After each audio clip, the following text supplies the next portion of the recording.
오늘 저희들이 함께 들을 말씀은 사도행전 2장 1절에서 13절 말씀입니다. 예수님께서는 이제 우리가 이 앞부분에도 또 말씀이 있는데 승천하시기 전에 하늘로 올라가시기 전에 제자들에게 40일 동안 보이시고 하나님 나라의 일을 말씀하셨습니다. 그러니까 예수님이 다시 부활하시고 나서 그냥 부활하시고 나서 승천하신 게 아니라 며칠 동안요? 40일 동안. 그래서 40일 동안 그 사람들에게 보이셨는데 고린도전서 15장 6절에 보면 부활하신 예수님이 500여 형제에게 일시에 나타나셨다가도 기록되어 있습니다. 그리고 보면은 오늘 1장에서 예수님은 마지막에 이제 승천하시기 전에 제자들에게 분부하신 말씀입니다. 그게 뭘까요? 예루살렘을 떠나지 말고 내게서 들은 바 아버지께서 약속하신 것을 기다리라. 요한은 물로 세례를 베풀었지만 너희는 몇 날이 못 되어 성령으로 세례를 받으리라고 하셨습니다. 여기서 내게 들은 바라고 말씀하셨으니까 이미 뭐예요?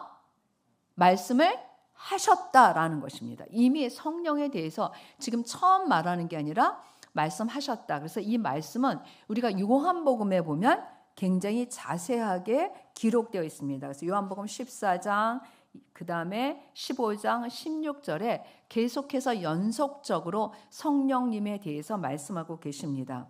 그래서 예수님께서 근데 이 말씀을 언제 하셨냐면 십자가를 지시기 전에 얘기하셨습니다. 십자가를 지시고 부활하시고 나서 하신 말씀이 아니라 십자가를 지시기 전에 제자들에게 성령님에 대해서 말씀을 하셨습니다. 그래서 여러분들이 이제 이 앞부분의 말씀들은 제가 사실 일부 예배 때 자세히 설교해서 여러분들에게 말씀드리지는 않지만 이 4절에서 5절 말씀의 의미는 아버지께서 내게 들은 바 내가 이미 너희에게 말한 그 근거가 이제 요한복음 14장 17절을 좀 대표적으로 우리가 볼 수 있는데 뭐라고 말씀하셨냐면 성령님이 오시면 그는 진리의 영인데 그 성령님께서는 너희와 함께 거하시고 너희 속에 계신다고 말했습니다. 뭐라 그랬어요? 너희와 함께 거하시고, 그러니까 너희와 함께 거하시고, 그러니까 이거는 우리 무리 가운데 계심을 말하고 또 뭐예요? 너희 속에 계신다. 이거는 뭐예요? 우리 각 사람에게 거하신다라는 겁니다. 되게 중요한 말씀입니다. 성령님이 어떻게 우리 가운데 거하실까? 우리와 함께 지금 이 공간에 계시고 또 우리 각 사람 안에도 이미 성령님이 계신다라는 얘기를 하고 계시는 것입니다. 그래서 내가 이렇게 말한 성령님을 너희는 기다려라. 근데 이거는 아버지께서 이미 뭐예요? 약속하신 성령님이다라고 말씀하고 있는 거죠. 그래서 그러면서 뭐라 그랬냐면 지금까지 너희가 물 세례를 받았지만 이제부터는 성령으로 세례를 받으리라. 뭐로 받는다 그랬죠? 성령으로 세례를 받는다. 이 말씀은 성령으로 세례를 받는다라는 이 말씀은 성령의 인치심을 받는다는 거예요. 그러니까 우리가 조금 아까 봤던 요한복음 14장 7절 말씀을 근거로 보면 뭐예요? 성령님이 우리와 함께 거하시고 성령님이 우리 안에 계시는 것. 그것이 예수님께서 말씀하신 성령으로 세례를 받는다라는 말씀입니다. 정확하게 보면. 그래서 바로 이 말씀은 사실은 홀리가이드의 근거가 되는 말씀이죠. 홀리가이드는 뭐예요? 예수님께서 말씀하신 성령님에 대해서 성령의 인도함을 받는 것에 대해서 말씀하시는 것입니다. 그래서 우리의 신앙생활은 성령님과 함께한다라고 했을 때 바로 이 예수님의 말씀을 근거로 우리가 순종하는 겁니다. 그래서 성령님이 뭐라고요? 우리와 함께 거하시고 우리 속에 계신다. 옆 사람하고 한번 말해보겠습니다. 성령님이 우리와 함께 거하시고 내 속에 계신다. 이렇게 한번 말씀해 보세요.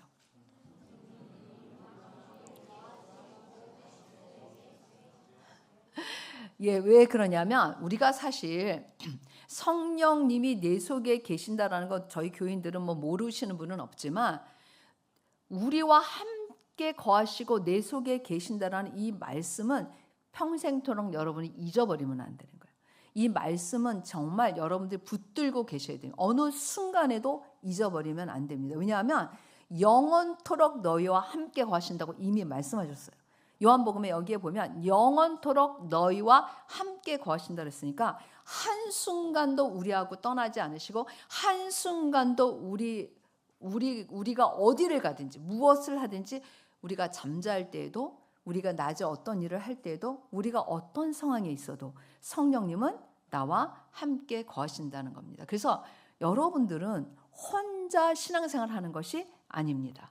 누구랑 같이 있어요? 늘 성령님. 그래서 우리 이창기 목사님께서 시니어 파트너, 성령님을 시니어 파트너, 성령님께서 우리를 인도해 주신다는데 그 성령님이 우리 안에 계속 계시는 거예요. 그래서 지금 아직 서론이긴 하지만 이 성령님이 우리랑 함께 거하신다는 건 너무나 중요해요. 우리와 함께 거하시고 그 동일하신 성령님이 내 속에 거하신다는 이 사실을 우리가 꼭 기억해야 하는 이유는 우리의 신앙생활에 우리의 인도자가 누구이며 우리가 어떻게 신앙생활을 해야 될지 여기에 가장 중요한 포인트가 있기 때문입니다. 그래서 여러분들이 이 진짜 성령님이 나랑 함께 계신다는 이 사실을 잊지 않을 때 외롭지 않습니다. 뭐라고 했어요? 외롭지 않습니다. 여러분 때때로 외롭다고 느끼시죠? 근데 그렇게 외롭다고 느낄 때 감정을 한번 생각해 보세요. 혼자 있다고 생각해요. 거짓입니다, 여러분. 제가 왜 이걸 강조하냐면 우리는 너무 옛사람으로 돌아갈 때가 많아. 나는 혼자 있어서 너무 외로워. 나는 친구도 없어. 무슨 소리? 지금 누가 함께 계세요? 근데 성령님이 함께 계신다라는 건 나중에 보면 나오지만 하나님이 함께 하신다는 것과 같아요. 그러니까 내가 하나님과 함께 있으면서 난 외로워, 힘들어 이런 말이 너무나 맞지 않는 거예요. 신앙의 아주 기본의 기초인 거예요. 그러니까 성령님이 내 안에 거하신다는 건 하나님이 내 안에 나와 함께 계신다. with me, 나랑 함께. 저절로 영어가 나오네요. with me, 나랑 함께 계신다는 거예요. 아마 우리가 신앙생활 할 때 굉장히 많은 진리, 많은 내용 이런 거를 아는 게 중요한 게 아니라 이런 중요한 포인트, 이런 중요한 핵심 그것을 놓치지 않는 것이 우리의 진짜 신앙생활을 인도하는 거라고 생각합니다. 자, 그런데 예수님께서 여기서 끝나지 않으시고 사도행전 1장 8절에 다시 말씀하세요. 성령님에 대해서. 그래서 두 번째 성령님에 대해서 8절에 말씀하시는데 이 8절은 예수님께서 성령이 우리에게 임하시면 어떤 일이 일어나는지를 구체적으로 얘기하시는 거예요. 성령으로 세례를 받는다. 뭐라고요? 성령으로 세례를 받는다. 이게 무슨 의미야? 이게 도대체 무슨 의미야? 그게 사도행전 1장 8절이라는 거예요. 그러니까 이 사도행전 1장, 이 사도행전에 나오는 1장 3, 4절 말씀과 1장 8절의 말씀은 뭐예요? 세트인 거죠. 이 세트를 반쪽으로 나누면 안 되는 거예요. 성령님이 우리와 함께 거하시고 내 속에 거하시는데 그러면 난 어떻게 되는데? 그 말씀이 이렇게 동전의 양면처럼 세트인 거예요. 자, 보겠습니다. 8절 한번 같이 봉독할까요? 오직 성령이 너희에게 임하시면 너희가 권능을 받고 예루살렘과 온 유대와 사마리아 땅끝까지 이르러 내 증인이 되리라 하시나. 그래서 여기 딱 전제가 있잖아요. 오직 성령이 너희에게 임하시면. 뭐라 그랬어요? 오직 성령이 내가 말한 물 세례가 아니라 성령으로 세례를 받는다라면 이제 그게 시작되면 그럼 뭐라 그랬어요?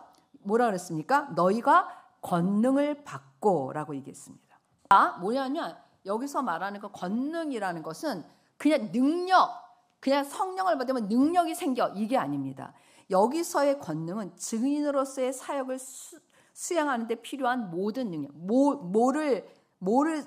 무엇으로 한다는 거예요? 증인으로서. 마지막에 나오는데 증인으로서 사역을 수행하는 데 필요한 모든 능력이에요. 그러니까 증인에게 주어지는 능력이에요. 뭐라 그랬습니까?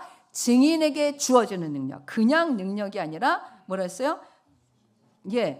증인에게 주어지는 능력입니다. 그래서 증인으로서 살아갈 때 주시는 능력을 의미하는 겁니다. 여기서 그거를 너희가 권능을 받고 그 다음에 예루살렘과 온 유대와 사마리아 땅끝까지 이르러 뭐라 했습니까? 여기서 예루살렘과 온 유대와 사마리아와 땅끝까지. 너무나 기가 막히게 이게 사도행전의 내용인 거예요. 목차와도 같아요. 예루살렘에 시작해서 유대로 사마리아로 땅끝까지 로마까지 그 당시에 그게 이렇게 복음이 전파되는. 그래서 사실 이 말씀은 사도행전의 내용을 말하는 것 같아요. 목차를 말해주는 것과 같습니다. 이게 바로 사도행전의 내용입니다. 사도행전의 내용이 뭐예요? 1장 8절의 이 말씀을 의미하는 겁니다. 그리고 땅 끝까지 이르러 뭐가 된다 그랬습니까? 내 증인이 되리라. 여기서 헬라어 증인은 영어에서 순교자라는 말이 유래했습니다. 그 의미는 내 증인이라고 그랬으니까 예수님의 증인을 의미하는 거죠. 누구에 대한 증인? 예수님에 대한 증인. 다른 사람의 증인이 아닙니다. 예수님에 대한 증인이 된다라는 것인데 이 증인이라는 것은 순교적 자세를 가지고 그러니까 목숨을 두려워하지 않고 예수 그리스도를 증거하는 증인이 된다라고 얘기하고 있습니다. 그래서 이 증인으로서 어떻게 사도들이 사역을 했는지 그게 이 사도행전의 내용이기도 하고 중요한 주제이기도 합니다. 그러니까 이 사도행전에 나오는 사람들은 뭐예요? 다 증인입니다. 누구의 증인? 예수 그리스도의 증인. 그래서 예수 그리스도의 증인으로 이들이 이제 나오는 거예요. 증인의 삶이 뭐야? 증인은 어떻게 하는 건데? 라는 이 사도행전 내용들이 이렇게 구체적으로 이렇게 본문을 통해서 얘기하고 있습니다. 그래서 사도행전의 큰 틀은 지금 본 이 사도행전 1장 8절에 이 말씀을 성취하는 것이에요. 예수님의 말씀하신 이 사도행전 1장 8절을 성취하는 그런 말씀이라고 볼 수가 있습니다. 그러니까 이 사도행전 1장 8절의 말씀이 얼마나 중요한지 알겠죠. 그러면 성령으로 세례를 받는 사람은 어떻게 되는 거예요? 한마디로 얘기하면 복음의 증인이 된다. 예, 성령으로 세례를 받게 되면 복음의 증인이 된다라는 것이 요약이라고 할 수가 있습니다. 그 두 번째 본문의 배경은 1장 12절에서 26절인데요. 예수님의 분부를 따라서 이제 예수님이 이렇게 승천하시면서 하신 말씀을 듣고 제자들이 모여서 기도하는 겁니다. 그것을 뭐예요? 듣기만 하고 아니야 예수님 승천했으니까 우리 이제 뭐 어떻게 할 수 없어. 그냥 우리 그냥 헤어지자. 우리 그냥 각자 업으로 다시 가자. 이게 아닙니다. 이번에는 뭐예요? 제자들이 결심한 거예요. 뭘 결심했어요?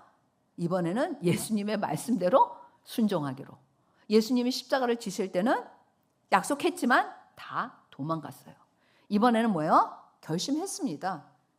그래서 결심해서 이제 기도하는데 제자들이 감람원, 올리브라 하는 산으로부터 예루살렘에 들어왔어요. 그러니까 예루살렘에서 안식일에도 걸어갈 수 있을 만큼 가까운 거리가 이 감람원 이 산이 있었습니다. 진짜 가깝더라고요. 실제로 가보니까.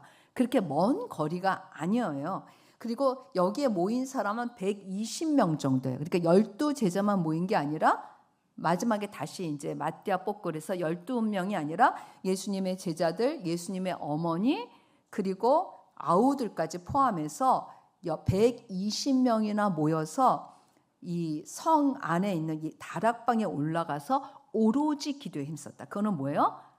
약속하신 성령을 위해서 기도했다라는 거예요. 근데 얼마나 기도했냐면 우리가 이제 보면 알지만 열흘 정도 기도했어요. 열흘.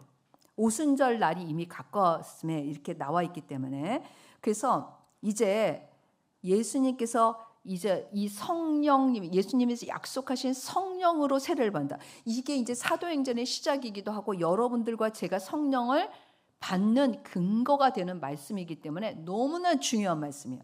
그래서 오늘의 본문의 배경으로 1장이 중요하게 설명하는 4절 5절 아버지께서 약속하신 성령을 기다려라. 지금까지는 물세례였지만 이제부터 성령으로 세례를 받는다. 그리고 성령이 임하시면 너희는 복음의 증인이 된다. 이 말씀과 그 다음에 제자들이 그것을 믿고 이번에는 도망가지 않고 믿고 뭐 했어요? 오로지 기도에 힘썼다. 이것이 오늘의 본문의 배경입니다. 여기까지가 뭐예요? 그러니까 서론인 거죠. 서론이지만 너무나 중요한 말씀입니다. 자, 그래서 이제 사도행전을 시작을 알리는 성령 강림이 이제 2장의 1절부터 오늘 말씀을 읽은 1절부터 13절까지 나오고 있습니다. 자, 먼저 2장 1절에서 4절 본문을 먼저 살피고 나서 주시는 교훈을 한번 좀 얻고자 합니다. 자, 2장 1절에서 4절을 같이 한번 다시 봉독하겠습니다. 오순절 날이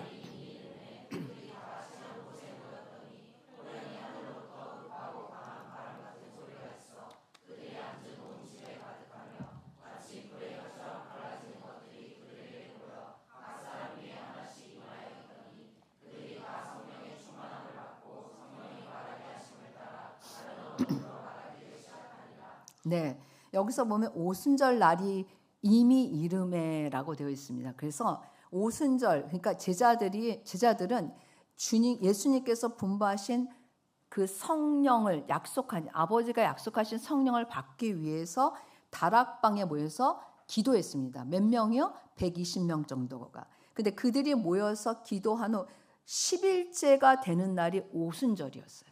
그러니까 그들이 열흘 정도 기도한 거죠. 그래서 오순절, 여러분 오순절에 대해서 다 잘 알고 계시죠?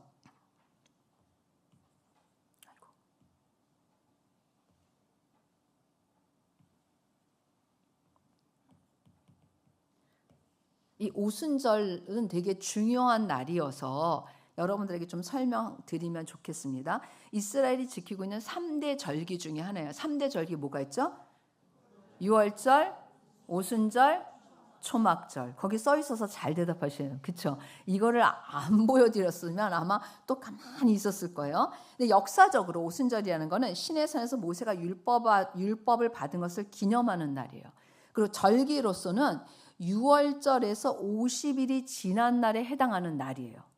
그러니까 오순절이라는 말은 원래 50의 뜻이 이 안에 포함되어 있다고 해요. 그래서 오순절은 6월절 기간 동안에 처음 익은 보리 곡식단을 제단에 드리는 날로부터 시작해서 밀추수로 끝나는 49일, 7주간의 추수 기간 다음 날이기 때문에 7.7절, 또 이 수확한 밀을 가지고 떡을 만들어서 제사를 드리는 절기므로 맥추절, 그리고 초실절이라고 돼요. 그래서 그 같은 말이에요. 오순절, 7.7절, 맥추절, 초실절 이렇게 나오면 다 오순절을 의미하는 거죠. 이스라엘의 추수를 끝마침과 거둬들임을 감사하는 우리가 드리는 11월에 땡스기빙, 추수 감사절이라고도 할 수가 있습니다.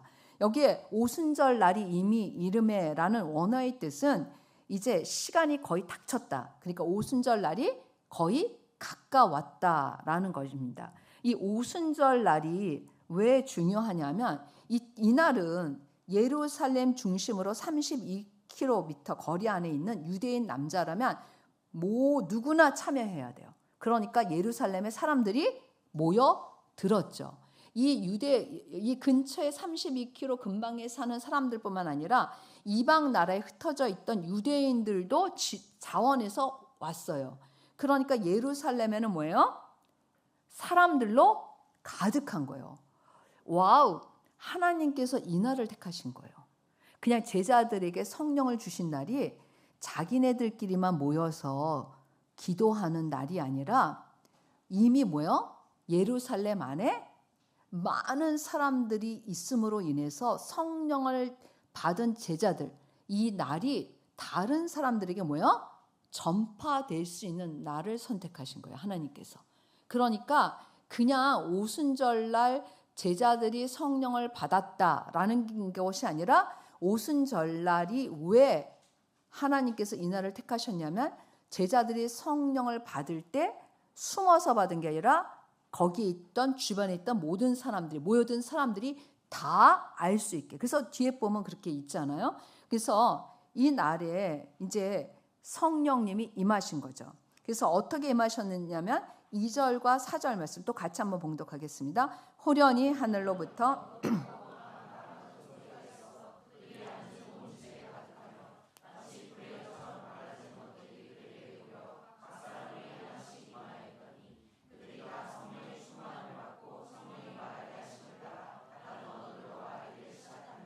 예, 여기서 2절에 호련이라는 말은 예측할 수 없는 때를 의미하는 거예요. 그러니까 제자들이 예측한 날이 아니라 뭐예요?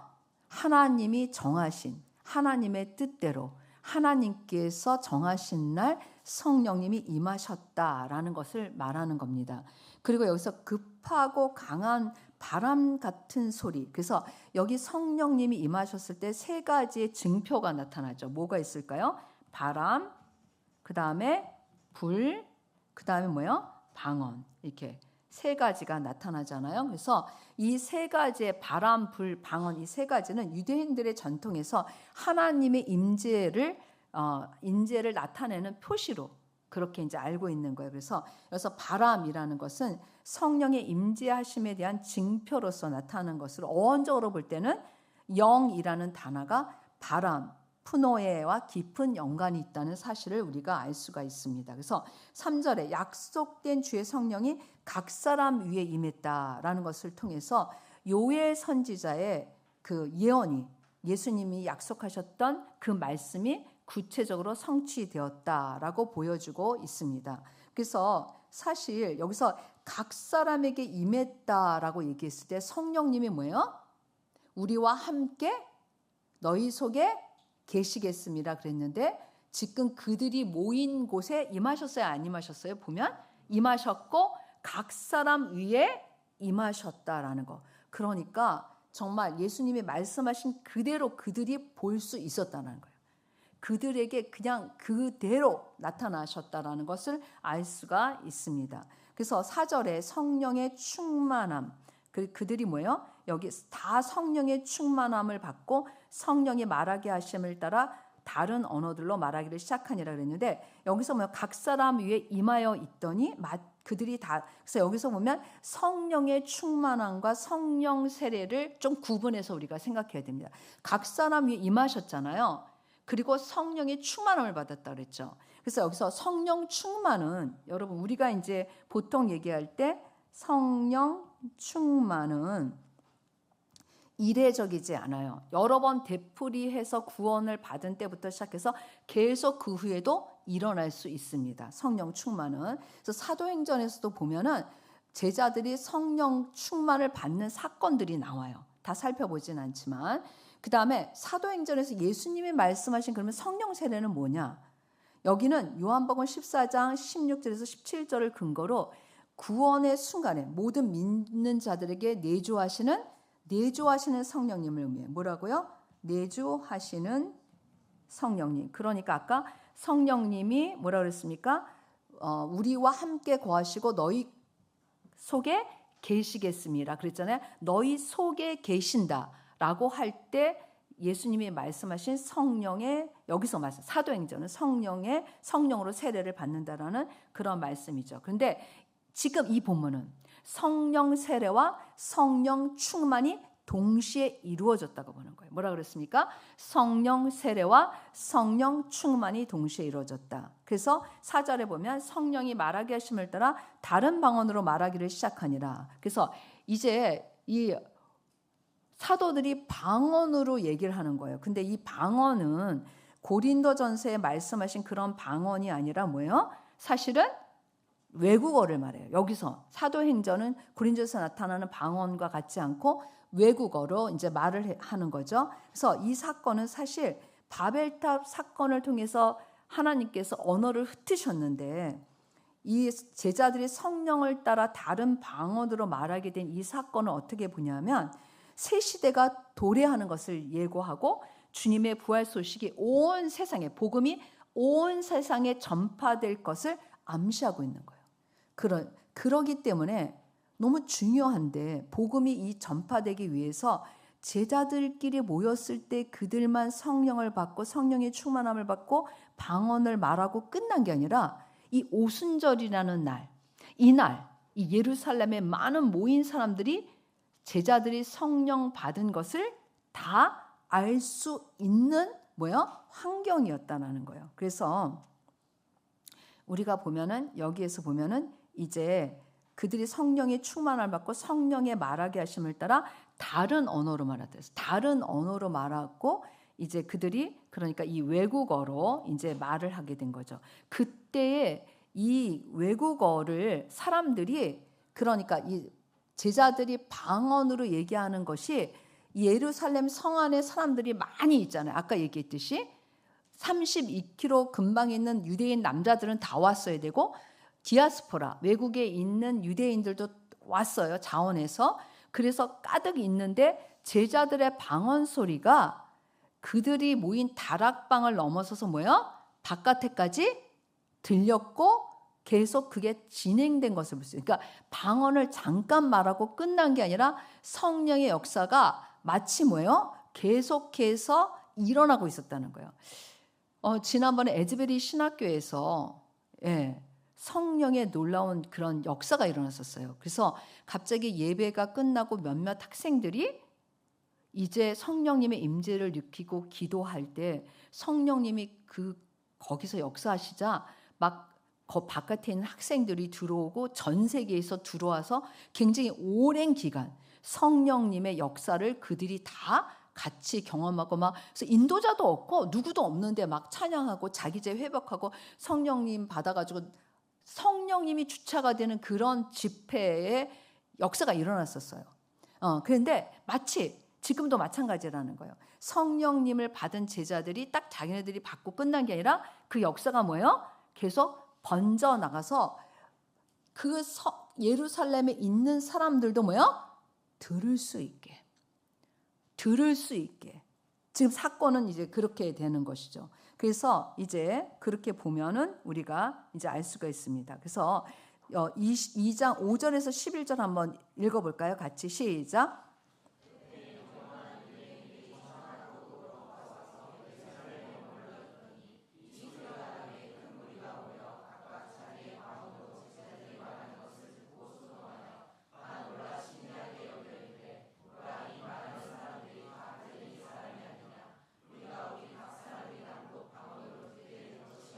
거기까지만. 그러니까 경건한 유대인들이 천하 각구로부터 와서 예루살렘에 머물러 있더니, 그러니까 32km 근방에 있는 유대인 남자들은 다 왔고, 그 다음에 각국에서 오순절을 지키기 위해서 사람들이 모여들어 있다는 거예요. 이런 환경 가운데서 지금 이 방언으로 말하는 소리를 듣고 사람들이 이제 너무 놀란 거예요. 근데 각각 사람들이 한 언어로 말하는 게 아니라 한 외국어로 말하는 게 아니라 각각 거기에 모인 사람들이 들을 때 자기 나라 말로 듣고 있는 거예요. 신기하지 않겠어요? 여기 이렇게 생각해 보세요. 여기 지금 이쪽 줄에 있는 사람들이 막 말을 하는데 우리가 다 외국 사람이에요. 각 나라에서 왔어요. 그런데 이 사람들이 각각 우리의 언어를 가지고 말을 해요. 근데 뭘 말하고 있겠어요? 여기 그거 써 있잖아요. 지금 뭘 말하겠어요? 크게. 그냥 뭐 아무 소리나 그냥 아무 외국어니까 예를 들면 너 여기 왔냐? 지금 잘 있니? 나 이렇게 니네 말 한다. 이런 내용이 아니에요, 여러분. 무엇을 말했느냐? 여기 써 있잖아요. 지금 뭘 말하고 있어요? 예수 그리스도의 십자가와 부활. 그분을 증거하는 말을 사도들이 지금 방언으로 하는데 그게 외국어로 하고 있다라는 거예요. 한 번도 생각 안 해봤죠? 안 해봤을 거야. 그냥 방언했다 이렇게만 생각하지. 지금 이들이 여기 있는 사람들이 우리들이 알아들을 수 있는 언어로 우리가 다 외국 사람인데 복음에 대해서 얘기하는 거예요. 복음에 대해서. 그러니까 너무너무 이 사람들이 지금 놀란 거예요. 그래서 다락방에서 처음 일어났고 주변의 골목과 안뜰 그리고 마지막에는 예루살렘 성전 경계 지역까지 퍼져나간 것. 그러니까 계속해서 확장된 것을 암시한다라고 주석가들이 많이 얘기하고 있어요. 그래서 상당히 오랜 시간 좀 지속된 거지 짧게 성령님이 임하신 게 아니에요. 그래서 저는 아까 제가 설명했던 에즈베리 신학교에서 계속 일어났잖아요. 열 며칠 동안. 그래서 많은 막 전 세계 요새는 이 인터넷이 발달돼가지고 막 전 세계에서 그거를 경험하기 위해서 막 사람들이 모였는데 성전에 다 못 들어가가지고 막 그 스피커로 해놓고 막 그 뭐라 그러죠? 그러니까 예배당 바깥에서 사람들이 모여서 막 거기 들어가기를 간절히 원하면서 막 거기에 동참하고 싶어서 저도 봤어요. 그래서 저도 동참하고 싶어서 봤어요. 가지는 못했지만 보면서 와우 진짜 놀라운 일이었는데 지금 그런 상황인 거예요. 그런 상황. 그래서 그러면서 이 사람들이 뭐라 하냐면 보라 이 말하는 사람이 다 갈릴리 사람이 아니야? 어떻게 갈릴리 사람들이 이렇게 유창하게 이렇게 우리 말로 할 수 있는 거야. 왜냐하면 이 갈릴리 사람은 예전에 나다니엘도 빌립에게 얘기했지만 갈릴리에서 뭐 선한 게 날 수 있어? 거기 그냥 어부나 있고 약간 좀 그렇게 뭐 유식하고 학식 있는 사람들이 사는 동네가 아니라는 거예요. 그랬는데 지금 이 사람들이 유식하게 유창하게 막 내가 지금 사는 나라 말로 막 말하고 있으니까 다 이제 놀래는 그런 상황들인 거예요. 그래서 그 놀라움을 표시하고 있는 거예요. 그 놀라움을. 그러면서 이제 9절에서 11절 말씀은 그 큰 무리가 누구인지를 말하는 거예요. 그 큰 무리가 누구인지 예루살렘에 모인 각국에 거주한 디아스포라 유대인들이 각각 자기 언어로 듣는데 어떤 언어로 말했는지가 지금 나온 거예요. 9절에서 11절 다시 한번 읽어보죠. 시작.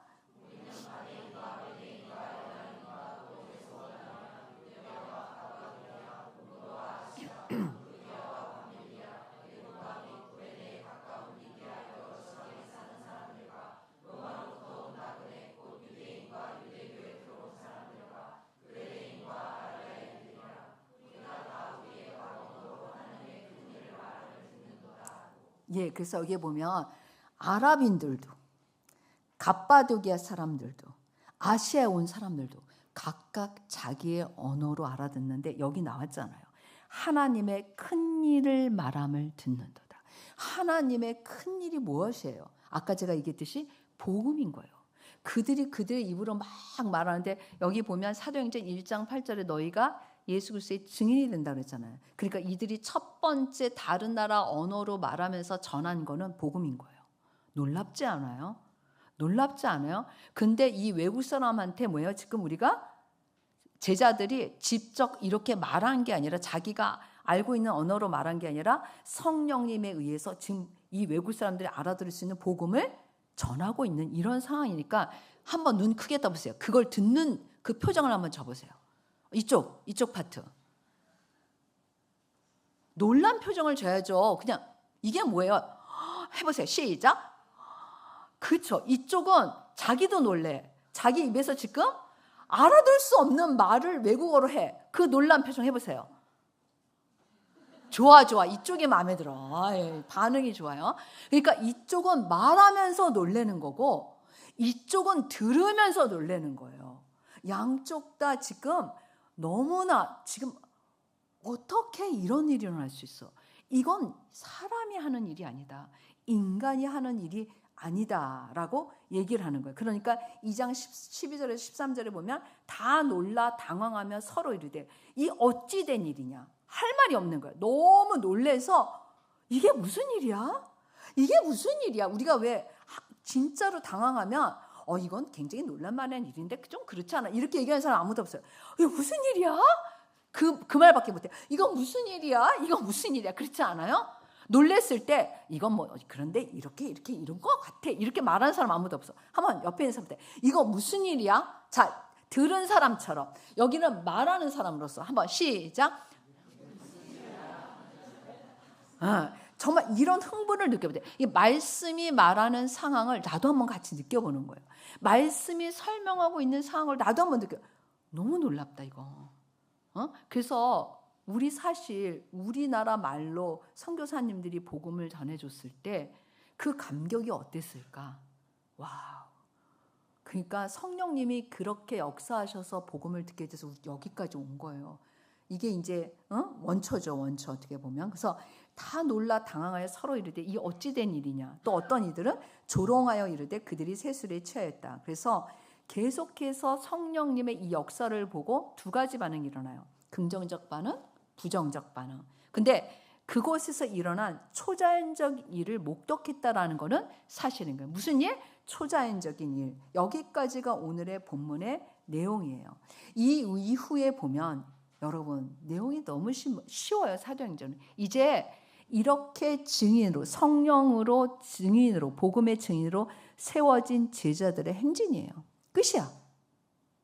끝이에요. 이게 사도행전이에요. 끝이에요. 더 이상 없습니다, 여러분. 그래서 오늘의 본문 다음으로 나오는 내용들은 이제 성령님의 세례, 성령으로 세례를 받은 제자들이 성령 충만까지 받고 복음이 어떻게 퍼져나간지, 예루살렘과 온 유대와 사마리아와 땅끝까지 이르러 어떻게 전파되는지를 얘기하고 있고, 그러한 그 제자들의 행진, 베드로, 그다음에 뭐요? 빌립, 스데반, 바울, 이렇게 쫙 나가는 것에 대해서 얘기하고 있어요. 그래서 그 말씀이라고 할 수 있어요. 근데 첫 번째 베드로가 성령으로 세례를 받고 이제 한 설교를 보면 사도행전 2장 14절에서 42절 말씀인데, 이 설교를 통해서 뭘 얘기하고 있냐면 중요한 핵심을 얘기하고 있어요. 오늘 보지는 않지만 모든 사람이 믿음을 통해서 성령을 받게 되고 하나님께 나아갈 수 있다. 이제 하나님과의 관계가 회복되었다. 예수 그리스도의 십자가 부활을 통해서 우리는 이제 하나님 앞에 나아갈 수 있게 되었다. 그거를 전파하는 거예요. 그거예요. 그거가 핵심이에요. 그러니까 그거를 이제 전파하는 것으로 결론이 납니다. 그래서 사실 이 본문은 되게 우리한테 중요한 본문이에요. 사실 우리가 깊게 묵상하지 않으면 그냥 쉥 읽고, 그래, 오순절 사건을 통해서 성령님이 임했지. 그래, 그래서 나도 성령 받았지. 근데 깊이 묵상해서 도대체 이 말씀이 어떤 상황 가운데서 어떻게 일어났는지, 그리고 이 말씀이 성취되기 전에 예수님께서 요한복음에 말씀하셨고, 십자가를 지기 전에 말씀하셨고, 그 다음에 승천하시기 직전에 또 말씀하셨고, 그 일이 일어났을 때 어떤 일이 일어났는지 간략하게 승천하시기 전에 성령으로 세례를 받고 복음의 증인이 된다는 이 두 가지 핵심을 말씀하신 거죠. 그리고 제자들이 이때는 도망가지 않고 믿음으로 기도했고, 그리고 성령님이 임하셨고, 성령님이 임하셨을 때 말씀대로 그들과 함께 각 사람에게 이 예수님이 말씀하신 대로 임하셨고, 그 다음에 사도행전에 말씀하신 대로 복음의 증인으로서의 권능, 능력이 그들에게 나타났는데, 그들이 각각 다른 나라 언어로 말하고 복음이 전파되었다라는 거예요. 놀랍지 않아요? 놀랍지 않으세요? 놀랍다는 반응이래. 놀라워요. 이게 뭐예요? 놀라운 말씀이에요. 약속이 성취되는 말씀입니다. 그래서 우리 여기 좀 제가 결론으로 여러분들과 함께 본문을 통해서 주시는 메시지 먼저 한번 읽어보고 우리에게 주시는 메시지 한번 읽어보죠. 시작.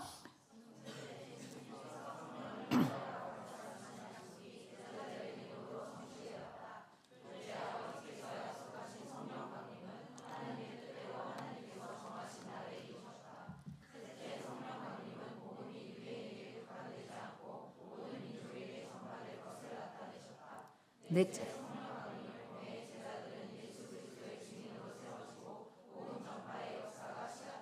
네, 우리에게 주시는 메시지도 읽어보죠. 시작.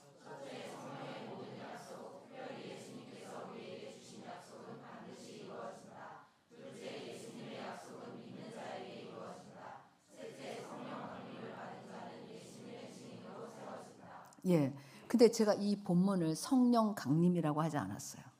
뭐라고 했어요? 여러분 한번 보세요. 뭐라고 돼 있어요? 변화. 왜 제가 이거를 했냐면, 사실 제가 이제 설교한다는 걸 알고 설교 준비를 2주 전에 미리 했는데, 어느 날 제가 아침에 새벽에 일어나서 새벽에 이제 눈을 떴는데 이 본문이 갑자기 생각이 나면서 쭉 성령님이 저에게 이 본문의 중요한 것에 대해서 말씀하시는 거예요. 이미 설교 준비 이렇게 다 해놨는데.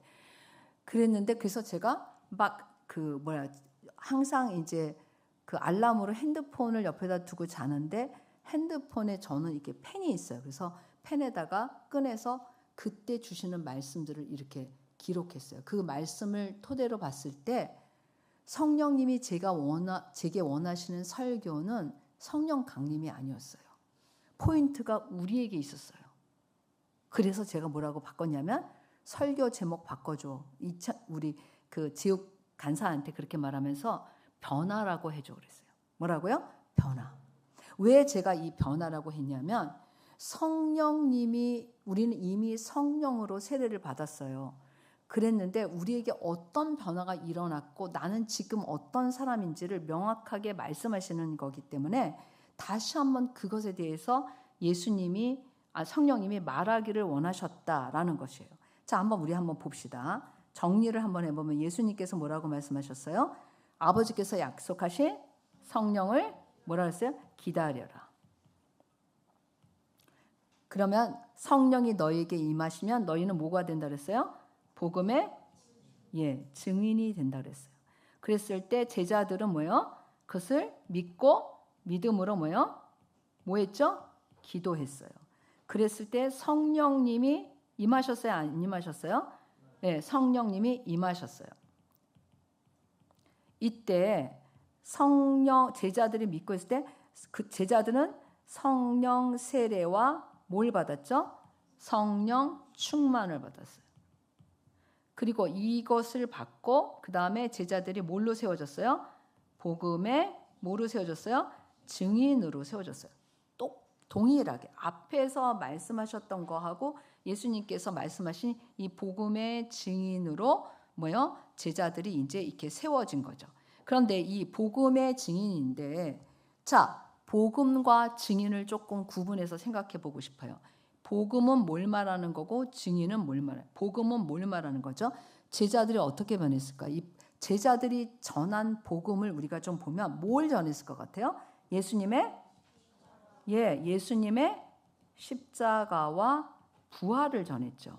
근데 제자들이 단지 이것을 그냥 입으로 말한 걸까요? 그들이 진정으로 이 예수님의 십자가와 부활을 깨달았을까요? 깨달았어요. 그게 중요한 거예요.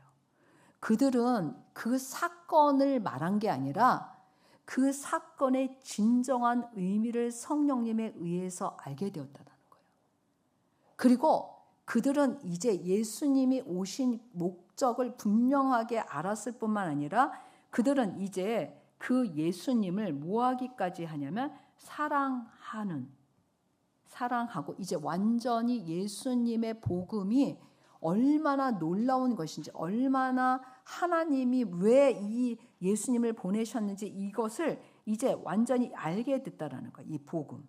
그 다음에 두 번째, 증인으로서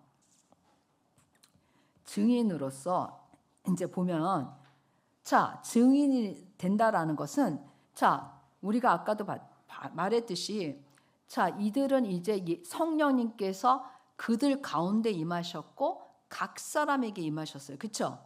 분명히 그렇게 말씀하시고 있잖아요. 그들 가운데. 그래서 그들이 이제 그것을 받고 나서 증인이 됐는데 이 증인은 뭐예요? 순교까지 한다 해서 목숨을 내놓고 증인하죠. 그래서 사도행전의 기록을 보면 목숨을 내놔요.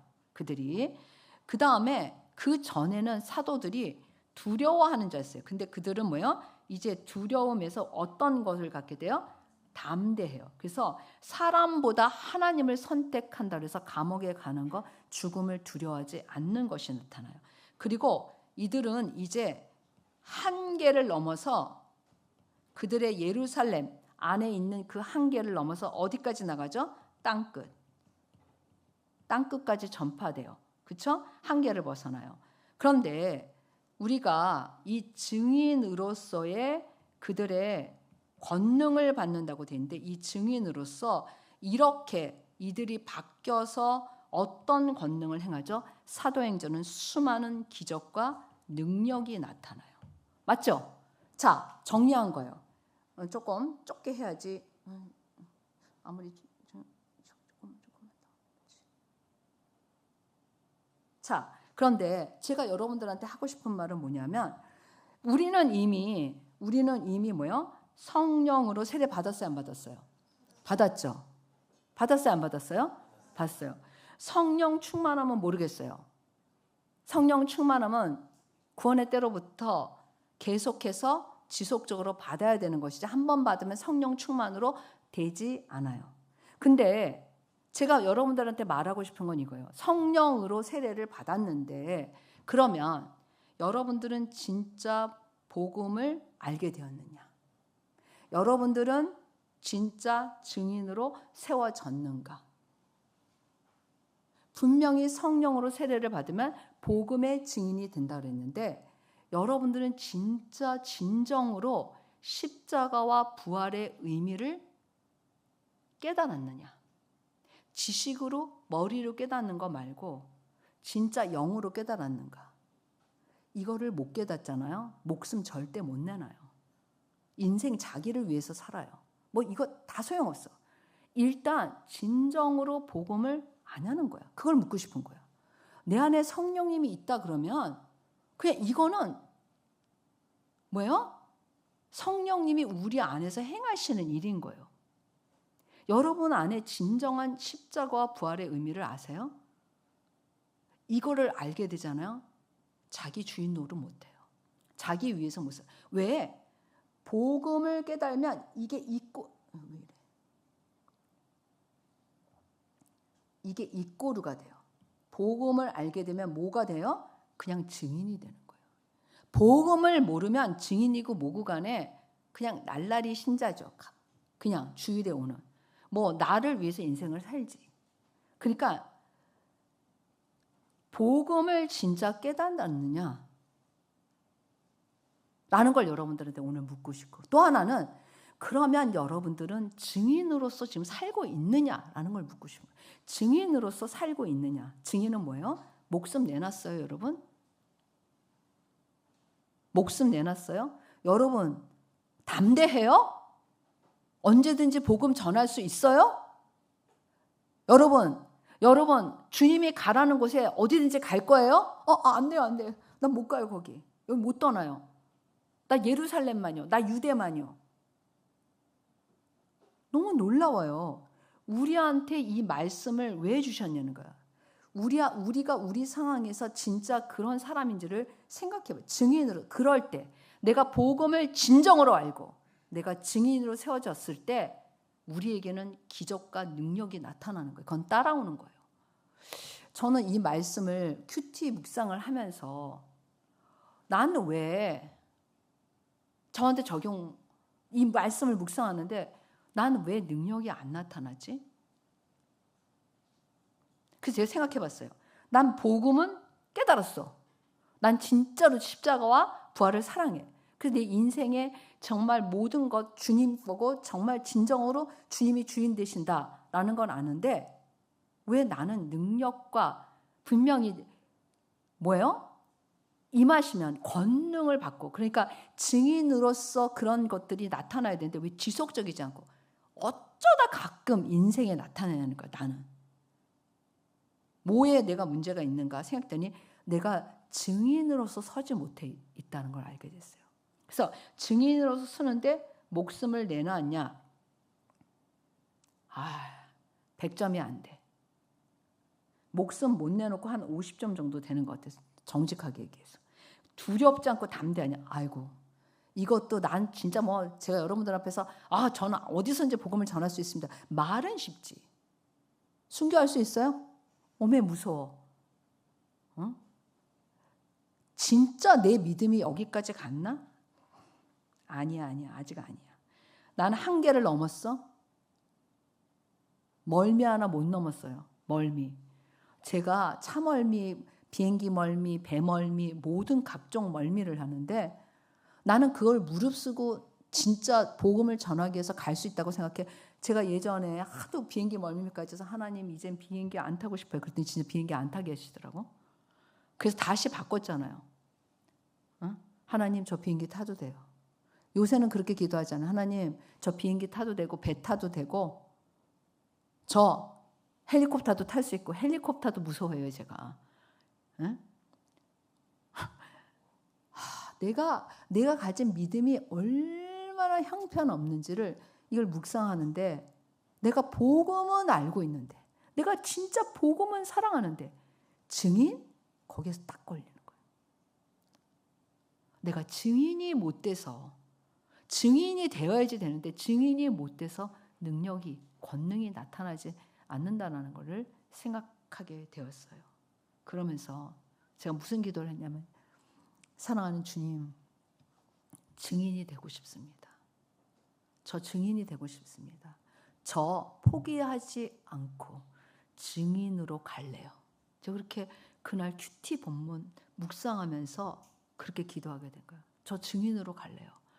아직은 제가 봐도 아니지만 포기하지 않아요. 결코 포기하지 않고 증인으로 갈래요. 여러분 어떠세요? 이게 오늘 우리에게 주시는 메시지고, 여러분 증인이세요? 여러분 복음 진짜 여기 계신 모든 분들 한 사람도 빼놓지 않고 예수님의 십자가와 부활이 나 자신에게 어떤 의미가 있는지뿐만 아니라 온 인류를 위해서 주신 그 하나님의 사랑, 왜 주셨는지 그 의미 알고 계세요? 여러분들은 성령님이 내주하시면 여러분들을 증인으로 세워가시는데 여러분 증인 되셨어요? 이것이 여러분들에게 오늘 주시는 메시지입니다. 기도하겠습니다.